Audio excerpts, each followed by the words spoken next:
tô falando que quem vive no errado olha pra mim como um otário, como um ridículo. Só que eu volto a dizer que otários são eles, ridículos são eles. Isso pode ter certeza. A não ser que Deus toque o coração e me use pra tocar o coração. Sacou? Tocar o coração deles. Aí talvez mude. Como tem muitos oficiais superiores que eu tenho a honra de estarem do meu lado, de bater no meu e falar: o que você falou foi a verdade. Como tem outros que disseram assim: ele tá cavando o próprio poço. Não foi falado a mim, não. Ele tá cavando o próprio poço. Que poço que eu tô cavando? Porque eu falei dos deuses do Olimpo, dos intocáveis. Criaram um monstro chamado Correia, que troca tiro com um bicho de fuzil, com a pistolinha na mão. Eu vou ter medo de alguém? É, como eu digo, é guiado por Deus, ninguém me segura. De fuzil na mão e a pistola na cintura. Não é de boca, não. Eu boto Deus na frente. Porque enquanto Deus estiver à frente, ninguém toca em mim, irmão. Posso tomar minha porrada, mas Deus vai me manter de pé. A forma como ele vai fazer, eu não sei, porque eu não tenho capacidade nenhuma de compreender Deus. A minha capacidade é de aceitar e entregar nas mãos dele. Mas eu sei que o Deus que eu sirvo, o Deus que eu acredito, mesmo sendo um ser humano que eu já me julguei, já olhei pra dentro do espelho e falei assim: eu fiz coisas ruins. Mas fiz coisas ruins porque eu tive que fazer. Tive que usar da violência pra coibir e acabar com outra violência. Mas eu acredito em Deus, e enquanto Deus estiver na frente, ninguém me derruba. Porque quem tá me mantendo de pé é Deus. Não é ninguém. E pode ter certeza que tem muita gente que tá olhando: otário, ridículo. Otário e ridículo é você. Ou porque jogou a toalha, ou porque se corrompeu. Mas a omissão é tanto crime quanto a ação. Quando você é omisso, você é tão conivente com o crime daqueles que estão cometendo, que estão metendo a mão, que estão roubando, que estão fazendo merda. O omisso é tão criminoso quanto aquele. A gente precisa ter coragem. Esse padre aí, se eu passar dele, não pense que vai acabar, não. Essa perseguição, o passo que eu dei, não tem mais volta. Sim, sabia que eu poderia responder um PDS, ser ouvido, tomar uns 3 dias de tranca, sabia que isso poderia acontecer, mas um processo administrativo que pode gerar minha demissão, a detenção, de forma bem contundente, porque eu falei que se mexer com minha família... Eu tô falando o padre aqui, eu não tô revelando nenhum segredo, até porque o padre, Glauber, que me mandou o meu padre, foi um colega que recebeu na mão de um paisano que nem polícia é. Circulou primeiro fora da polícia. Já tinha jornais noticiando o meu padre. Então eu não tô revelando segredo nenhum aqui, até porque quem tinha que tomar cuidado de revelar não era eu. É quem publicou lá, que deixou vazar, né? Então não tô falando. Meu padre, pra quem não tá em casa, quem não sabe, eu tô respondendo porque eu falei do ministro da Justiça, né? Indagando ele, entrou a entrada dele lá na Maré. E porque eu disse que se mexer com minha família, que se for da lei, que eu vou pra cima. Porque juiz, promotor, desembargador, coronel, polícia, nenhum vai devolver minha família. E disse: você é espiritualista o suficiente para entregar nas mãos de Deus, eu sou combatente o suficiente para ir correr atrás também e trazer a consequência para aquele que fez alguma coisa contra alguém do meu meio. E aí isso caracterizou insubordinação. Eu nunca fui insubordinado, nunca desrespeitei superior, e está condicionado a um fato que eu espero que não aconteça. Então não pode ninguém falar que ele é insubordinado porque ele falou sobre algo que está relacionado a um futuro que ninguém sabe se é certo. Eu espero de verdade que a gente tenha segurança pública suficiente para não precisar minha família correr risco, nem a família de ninguém de bem correr risco. Eu sei que a polícia não está em todos os lugares ao mesmo tempo. E já falei isso porque já aconteceu de meu filho ser ameaçado, minha família ser ameaçada. Mas quando aconteceu, eles mesmos se mataram, né? Todos aqueles que ameaçaram minha família, por ordem natural. Foi uma guerra de facção lá e eles morreram. Não fiquei com pena, nem com o coração partido.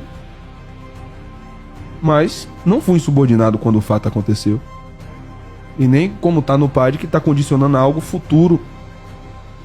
O processo administrativo, ele garante, como qualquer outro processo, o direito à ampla defesa e o contraditório.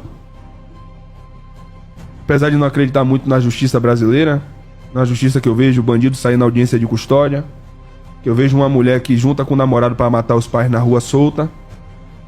Apesar de eu não acreditar muito no judiciário, eu acredito em Deus.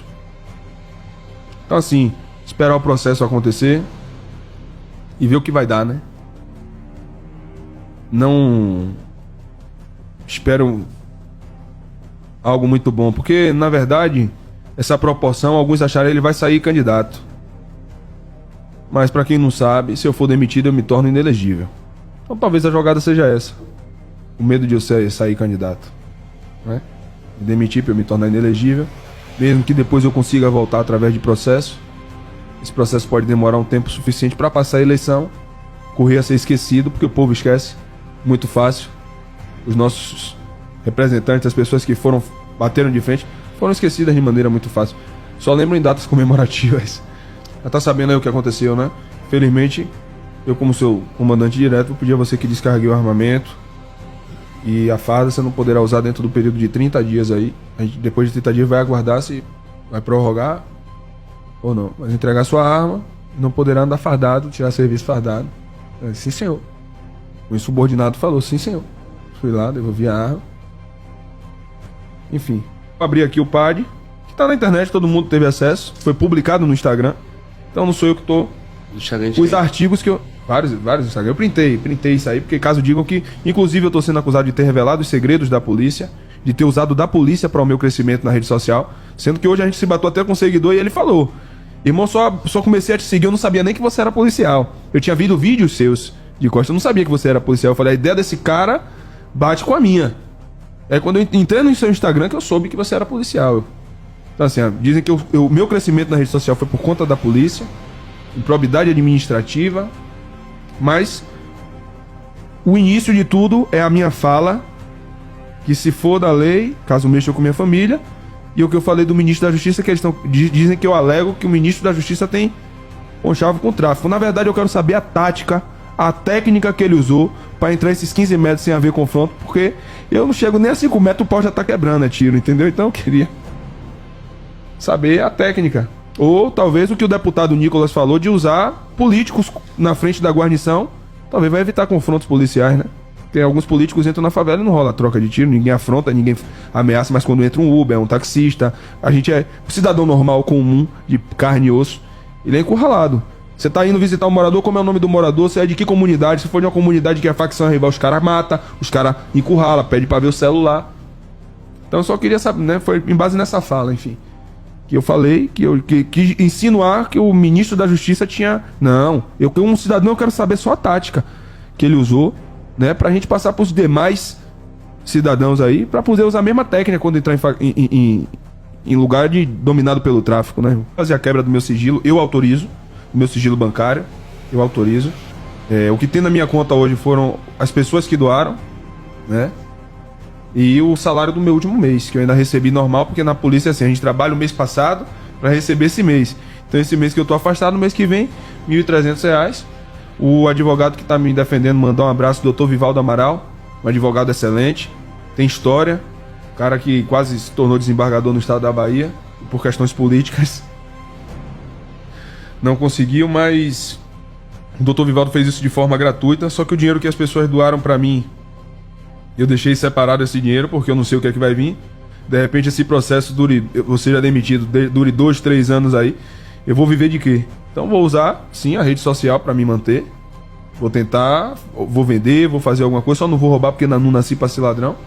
E se eu for demitido, espero um dia poder voltar. E você me aconselhou a fazer de uma forma que pudesse talvez ser menos prejudicial. E eu lhe disse, aí não vai ser eu. Ou eu não vou, foi o que eu lhe falei, né? Ou eu não vou falar, ou se eu for falar, eu vou falar o que eu penso. Porque tem um bocado de gente que pensa merda e fala tanta merda e todo mundo tá aceitando. Aí eu digo a você, se vai mudar, se eu vou atingir, se eu vou mudar o país, eu não acredito. Mas eu vou mudar algumas pessoas. Isso eu tenho certeza.